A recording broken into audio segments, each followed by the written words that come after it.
Ya estamos de vuelta en esta entrevista de los domingos de Portavoz Noticias, hoy junto a la diputada Carla Rubilar, médico cirujano de profesión, pero además ahora está estudiando acupuntura. Sí. ¿Por qué? ¿Por qué esa inquietud?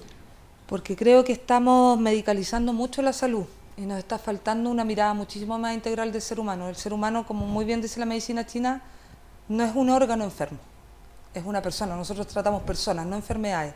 Y la medicina alopática, la común, la que todos conocemos, cae en ese error, en tratar órganos y enfermedades. Y somos personas, mucho más integrales que eso. Y que lo diga una médico, está bien, ¿ah? Es una mirada bien interesante. Bueno, diputada Carla Rubilar, quiero hablar de la ley Ricardo Soto, una promesa que termina siendo otra cosa. Esto es como, voy a construir tantos hospitales, en realidad no son tantos. O tampoco enteros, sino que el 10%. La salud gratuita, gratuidad universal para los estudiantes de la educación superior, tampoco. Ley Ricardo Soto, tantas enfermedades, no, en realidad no tantas. ¿Qué está pasando?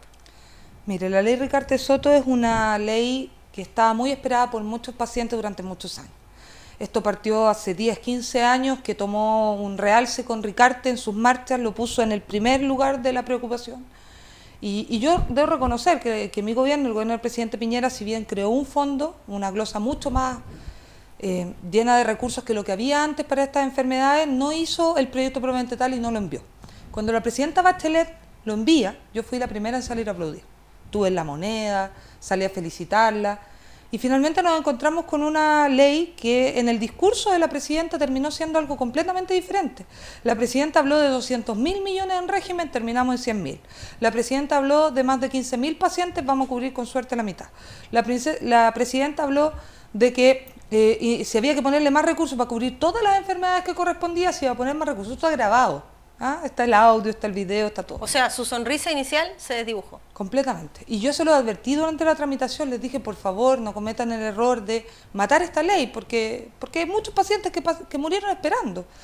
Bueno, lamentablemente nos presionaron al infinito para sacarla antes del 21 de mayo, y yo debo reconocer que era imposible rechazarla, porque obviamente que todo lo que había era mejor que lo que ya teníamos. Y era pegarle un portazo a muchos enfermos de nuestro país. Pero nos presionaron para sacar una ley para el 21 de mayo. ¿Y en qué nos encontramos? Con que no han dado los reglamentos a tiempo, que tenemos un anuncio que se hizo para tratar de cumplir nuevamente con las mismas 11 patologías que ya estaban cubiertas.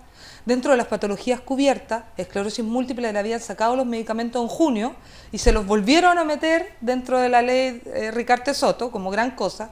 Tenemos que medicamentos de la artritis reumatoide, la Sociedad Chilena de Reumatología dice que en Chile se está haciendo algo que no se hace en el resto del mundo, es decir, que el protocolo no está bien.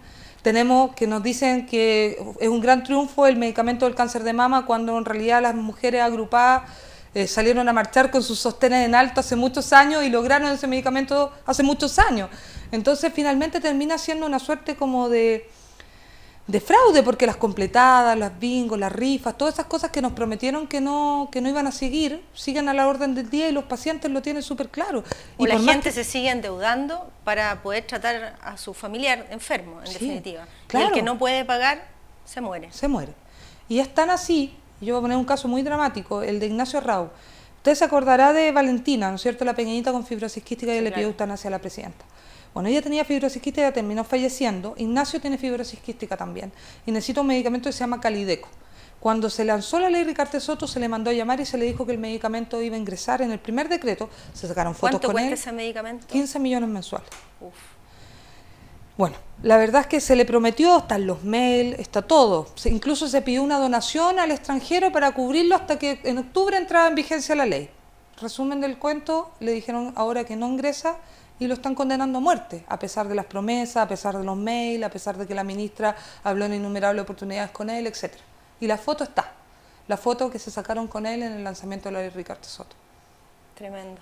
Bueno, a propósito del costo de los medicamentos, ¿qué oportunidad se abre a partir de las farmacias populares? Esta idea que surge en Recoleta con un alcalde comunista y que dice, si nosotros compramos los medicamentos en vía directa, los conseguimos más barato y se los entregamos a nuestros vecinos debidamente inscritos. ¿Qué está pasando con la especulación a la hora de pagar medicamentos? ¿Por qué si alguien va a una farmacia de cadena puede pagar, escuche bien, 10, 12, 14, 16 veces más por el mismo medicamento que en una farmacia municipal? Bueno, efectivamente eso es lo que nosotros queremos determinar específicamente, y para eso hicimos una comisión investigadora para ver la situación de la regulación de los fármacos, por qué estos aumentos de precios. Porque las excusas que dan los laboratorios es que ellos le venden muy barato a la Cenabás y a precio de mercado a las farmacias. Y por lo tanto... Claro, es decir, para que la gente entienda, que la Cenabast le vende a los hospitales a un precio, pero porque es masivo, ¿verdad?, los medicamentos, pero cuando se los vende a las farmacias de cadena se los vende más caro porque les vende menos. Exactamente. Ese es el argumento de las cadenas de farmacias. Sí, y además que, entre comillas, habría un mercado público que está subvencionado, que los laboratorios lo subvencionan más barato y que los otros lo venden a precio normal. ¿Y hay algo de verdad en ese argumento? Puede haber algo de verdad, pero no sé si los 10 o 12 veces. A mí me llama la atención 16 veces, claro, el monto tan excesivo y es parte de lo que queremos saber. Y por eso estas iniciativas igual se agradecen, porque todo lo que permita que las personas accedan a medicamentos más baratos es muy bienvenido. La pregunta es, ¿por qué el gobierno, a pesar de tener una ley de fármacos promulgada en febrero del 2014, lleva 15 meses sin promulgar el reglamento que le permite entrar en acción? O sea, recién el 2 de noviembre ingresaron el reglamento de la ley de fármacos, que en esa ley se permitía a los hospitales y consultorios a vender medicamentos a las personas. Entonces uno se empieza a preguntar, ¿pero por qué? ¿Qué pasa aquí? Que finalmente yo aplaudo la iniciativa de Recoleta como ministerio, pero no ocupo mis propias herramientas que tengo, o no ocupo a la Cenabast para intermediar estos medicamentos de acceso directo a la población, que también está dentro de las facultades que le otorga la ley.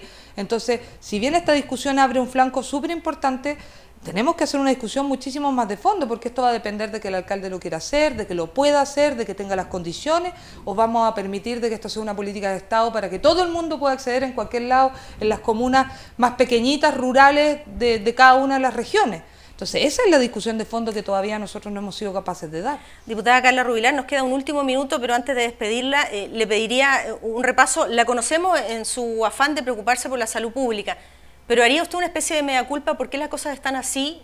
¿Por qué se llega a una ejecución del presupuesto de tener 100 pesos y solo gastar 22 o 27 por mala gestión? ¿Faltó fiscalización? ¿Qué está pasando en Chile? Mire, más allá de que este gobierno lamentablemente ha empeorado la situación de salud porque ha aumentado la lista de espera, auge, no auge, la deuda, todo lo que hemos conversado en materia de infraestructura e inversión, lo cierto es que nos falta como Estado poner a la salud en prioridad. La salud ha estado constantemente en lista de espera. Y más allá de la mala gestión que tiene este gobierno y que ha empeorado la situación, nosotros no estamos dándole como país la importancia a la salud pública que se requiere. La presidenta es médico, además. La presidenta lamentablemente es médico en este aspecto porque uno podría entender de otro presidente que no lo fuera. Y hay que poner la salud en prioridad porque de lo contrario no hay ninguna posibilidad. ¿Y a quién golpea? A los que no tienen los recursos para atenderse en el sector privado o comprar una prestación en otro lado. Diputada Carla Rubilar, diputada independiente, muchísimas gracias por venir a esta entrevista de los domingos de Portavoz Noticias. Muchísimas gracias, un abrazo, que esté muy bien y quédese pendiente de nuestras entrevistas de los fines de semana porque vamos ahí a tener cara a cara a las autoridades de nuestro país para preguntarle acerca de los problemas de las regiones. Gracias por acompañarnos. Con el auspicio de Arcatel, Asociación Regional de Canales de Televisión de Señal Abierta de Chile, hemos presentado Portavoz Noticias.